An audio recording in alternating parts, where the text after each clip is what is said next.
নমস্কার বন্ধুরা, তিয়াসার রেসিপিতে সকলকে স্বাগত জানাই। আজ আমি মূলো আর সয়াবিন দিয়ে একটা দুর্দান্ত স্বাদের রেসিপি আপনাদের শেয়ার করতে এসেছি, যেটা শুধু গরম ভাতই নয়, রুটি পরোটা সব কিছুর সঙ্গেই খেতে পারবেন। খেতে অত্যন্ত সুস্বাদু হয় আর এটা বানানোও খুব সহজ। ঘরে থাকা সামান্য কয়েকটা উপকরণ দিয়ে ঝটপট আপনারা বানিয়ে নিতে পারবেন। তো চলুন আর দেরি না করে রেসিপিটা দেখে নেওয়া যাক। তো রেসিপিটা তৈরি করার জন্য এখানে আমি 1 কাপ মতো সয়াবিন নিয়েছি। আগে থেকে কড়াইয়ে বেশ খানিকটা জল গরম করতে দিয়েছি। এখন এই সয়াবিনের বড়িগুলো এই জলের মধ্যে দিয়ে দিচ্ছি।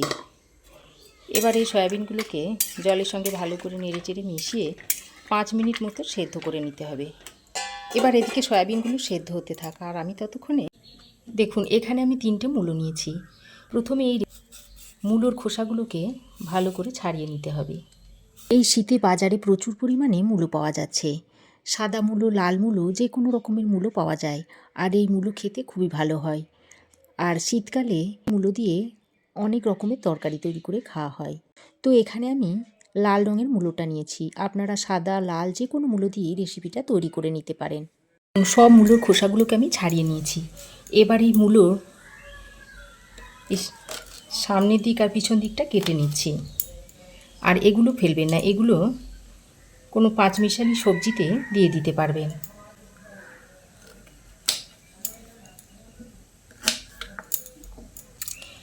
এখন এই মূলোগুলোকে এরকম একটু ছোট ছোট করে কেটে নিচ্ছি।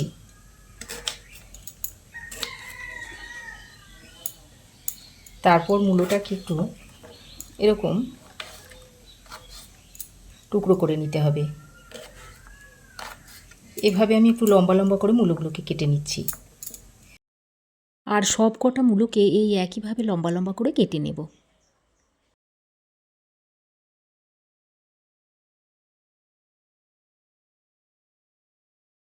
দেখুন সব মূলোগুলোকে কেটে নিয়েছি। এবার এই মূলোগুলোকে একটা পাত্রের মধ্যে তুলে নিচ্ছি।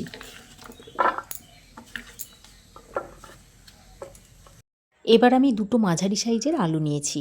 এই আলুগুলোকেও আমি একটু কেটে নিচ্ছি। এইভাবে একটু লম্বা লম্বা করে মূলোর মতো করে এই আলুগুলোকে কেটে নিতে হবে। তবে যদি বড় সাইজের আলু হয় আপনারা একটাই নিয়ে নিতে পারেন, আর মাঝারি সাইজের আলু হলে 2টো আলু নিয়ে নেবেন। আবার আলু ছাড়াও শুধুমাত্র মূলো দিয়েও আপনারা রেসিপিটা তৈরি করতে পারেন। তো দেখুন মূলো আর আলুগুলোকে কেটে নেওয়ার পর আরও একবার ভালো করে ধুয়ে নিয়েছি। এবার আমি একটা টমেটো নিয়েছি আর টমেটোটাকে এবার কেটে নেব। টমেটোর মুখের দিকের অংশটা এইভাবে একটু কেটে ফেলে দেবেন, তারপর টমেটোটাকে কেটে নেবেন। কেটে আমি টমেটোটাকে 4 টুকরো করে নিয়েছি। 4টে টুকরো করে নিয়ে এবার একটা মিক্সিং জারের মধ্যে এই টমেটোটাকে ভরে নিচ্ছি। এবার আমি এর মধ্যে দিয়ে দিচ্ছি 1 চামচ পরিমাণ জিরে গুঁড়ো আর হাফ চামচ মতো ধনে গুঁড়ো দিয়ে দিচ্ছি, আর দিয়ে দিচ্ছি 1 চামচ পরিমাণ লঙ্কার গুঁড়ো। এবার আমি এর একটা মিহি পেস্ট তৈরি করে নিয়ে আসছি। তো দেখুন মশলাটাকে আমি এরকম সুন্দর করে বেটে নিয়েছি। দেখুন ততক্ষণে সয়াবিনগুলো 5 মিনিট আমি সেদ্ধ করে নিয়েছি। এবার এগুলোকে জল ছেঁকে তুলে নিচ্ছি।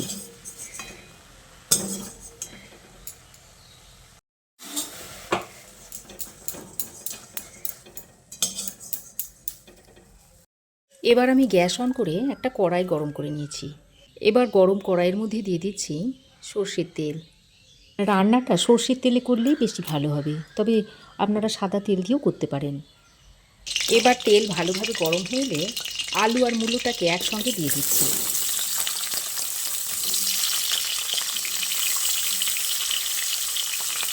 আলু আর মূলোটাকে দিয়ে তেলের সঙ্গে ভালো করে নেড়ে চেড়ে মিশিয়ে নিচ্ছি। আর আমি নুন হলুদ ছাড়াই আলু আর মূলোটাকে বাদামি করে একটু ভেজে নেব। তো এদিকে আলু ও মূলোটা ভাজা হতে হতে ততক্ষণে আমি একটা পেঁয়াজ কেটে নিচ্ছি। পেঁয়াজের খোসাটা আমি ছাড়িয়ে নিয়েছি।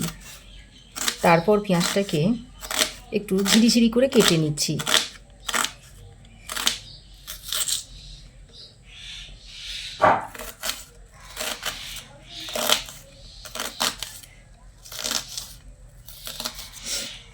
দেখুন পেঁয়াজটাকে আমি এরকম ঝিরিঝিরি করে কেটে নিয়েছি।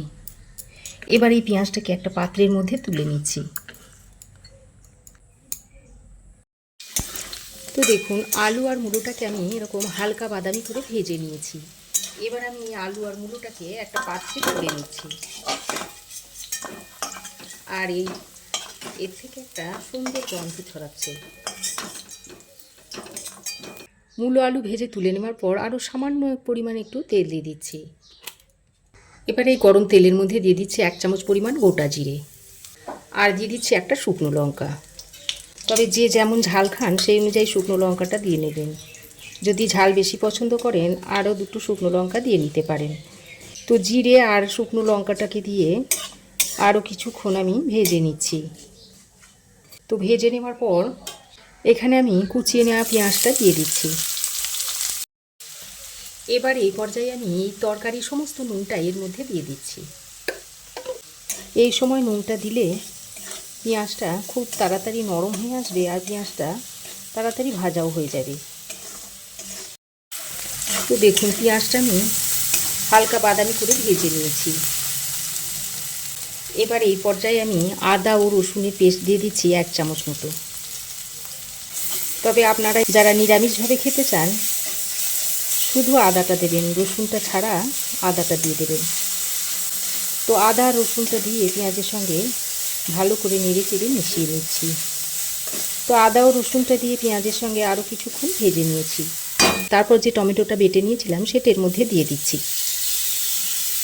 মিক্সিং জারে অল্প পরিমাণে জল দিয়ে যে মশলাটা লেগেছিল সেটার মধ্যে দিয়ে দিলাম। মশলার পেস্টটা দিয়ে সব কিছুকে ভালো করে কষিয়ে নিতে হবে। আর এই পর্যায়ে গ্যাসের ফ্লেমটাকে লো টু মিডিয়ামে রেখে দিতে হবে। এবার আমি এর মধ্যে পরিমাণ মতো হলুদের গুঁড়ো দিয়ে দিচ্ছি। এবার এই হলুদের গুঁড়োটা দিয়ে মশলার সঙ্গে আরও কিছুক্ষণ কষিয়ে নেব, তাহলে হলুদের যে গন্ধটা সেটা চলে যাবে। তো দেখুন মশলাটাকে বেশ খানিকক্ষণ সময় ধরে ভালো করে কষিয়ে নিতে হবে। দেখুন মশলা আমি বেশ কিছুক্ষণ সময় নিয়ে ভালো করে কষিয়ে নিয়েছি আর মশলা থেকে দেখুন তেল ছাড়তে শুরু করেছে। এবার এই পর্যায়ে ভেজে রাখা মূলো আর আলুটাকে দিয়ে দিচ্ছি। এই প্লেটে যে তেলটা লেগেছিল তাতে অল্প পরিমাণে একটু জল দিয়ে সেটাও এখানে দিয়ে দিলাম। এবার আলু আর মূলোটাকে দিয়ে মশলার সঙ্গে খুব ভালো করে কষিয়ে নিতে হবে। তো ভাজা মূলো আর আলুটা দিয়ে বেশ কিছুক্ষণ কষিয়ে নেওয়ার পর এবার এখানে দিয়ে দিচ্ছি সয়াবিনগুলো। এবার এই সয়াবিনগুলো দিয়ে আলু ও মূলোর সঙ্গে বেশ কিছুক্ষণ সময় ধরে ভালো করে কষিয়ে নিতে হবে। আর যত ভালো করে কষানো হবে তরকারির স্বাদ কিন্তু ততই বাড়বে।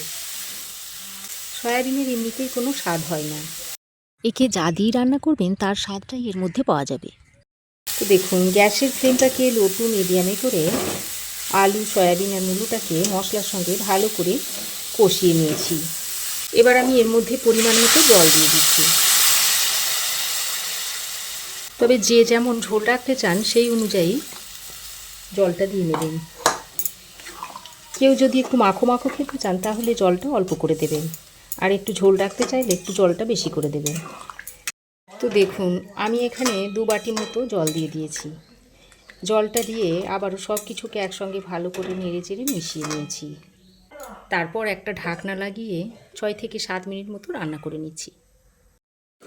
তো দেখুন ঢাকা দিয়ে আমি 6-7 মিনিট রান্না করে নিয়েছি। খুব ঝোলও হয়নি আবার খুব মাখো মাখো কিন্তু হয়নি। এবার আমি সবশেষে কিছু ধনেপাতার কুচো এখানে ছড়িয়ে দিচ্ছি। তারপর আবারও একবার ভালো করে নেড়ে চেড়ে মিশিয়ে নিচ্ছি। তো তরকারিটা এবার আমি আপনাদের সার্ভ করে দেখাচ্ছি। তো বন্ধুরা রেসিপিটা এখন আমি আপনাদের সার্ভ করে দেখাচ্ছি। তো এইভাবে আপনারাও একবার বানিয়ে খেয়ে দেখতে পারেন। এই শীতের নতুন নতুন মূলো দিয়ে আপনারাও একবার বানিয়ে খেয়ে দেখবেন, আর কেমন হয়েছে অবশ্যই একটা কমেন্ট করে জানাবেন। তো রেসিপি কেমন লাগলো অবশ্যই একটা কমেন্ট করে জানাবেন। ভালো লাগলে একটা লাইক ও শেয়ার করবেন। পাশে থাকা বেল আইকনটাও অবশ্যই প্রেস করে দেবেন। আর আমার চ্যানেলে যদি নতুন হয়ে থাকেন তো প্লিজ চ্যানেলটাকে সাবস্ক্রাইব করার অনুরোধ রইল। আজ এ পর্যন্তই।